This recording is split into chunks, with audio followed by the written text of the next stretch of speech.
La passion dans l'information avec Kingo TV, amis téléspectateurs, bonjour. La Société béninoise d'énergie électrique SBEE a mis en service depuis le 21 mars 2023 un call center dédié à la satisfaction de sa clientèle.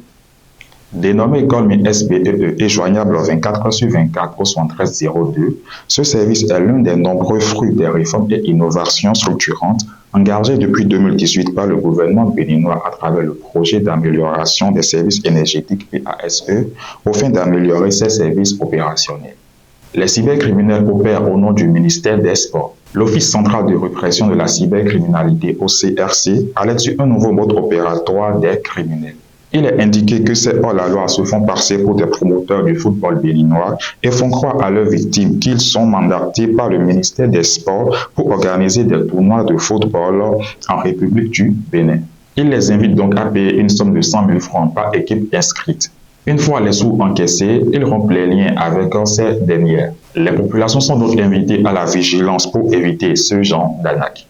Pour la bourse aux bacheliers, l'OCRC alerte sur un nouveau mode opératoire des cybercriminels. Les cybercriminels sont résolus à ne plus plier les chines face à l'assaut de l'Office central de répression de la cybercriminalité OCRC à leur encontre.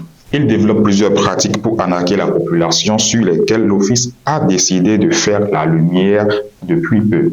Le dernier mode opératoire adopté en date et qui fait assez de victimes est la création de groupes sur les réseaux sociaux pour soutirer de l'argent aux bacheliers. Ils créent donc des groupes sur les réseaux sociaux WhatsApp, Facebook, Instagram, Telegram, etc.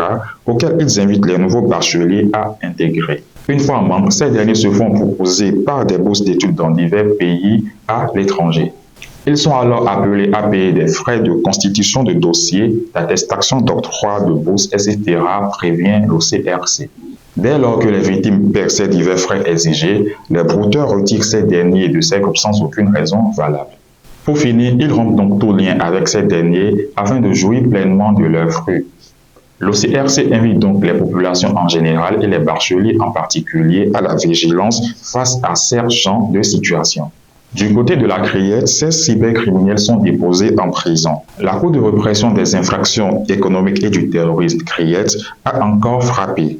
Après la présentation de plusieurs cybercriminels face au procureur spécial Mario Mentonou, ce mercredi 23 août 2023, 16 parmi eux ont obtenu leur mandat de dépôt. Il est donc mis à leur charge diverses formes d'escroquerie via Internet. Dans la commune de Rida, Honoré Boko est le nouveau secrétaire exécutif de la mairie de la dite commune par intérim. La nomination de celui qui officie en qualité de directeur des services de l'information DSI de la mairie a été actée par arrêté du maire Christian Ojenou après la suspension du titulaire du poste à Fizou Maman Sani le lundi 21 août 2023 pour manquement grave. Ce dernier va donc assurer l'intérim jusqu'au tirage au sort du nouveau patron de l'administration communale de la cité des Massé. Hors de nos frontières, avec la situation de crise au Niger, la fille de Bazoum réagit et fait des exigences à la junte. Le 26 août prochain, cela fera exactement un mois que le président démocratiquement élu Mohamed Bazoum a été renversé et détenu par la junte à Niamey. Dans une lettre ouverte publiée par le journal français Le Figaro, la fille du président Mohamed Bazoum demande la libération de son père, sa mère et ses frères.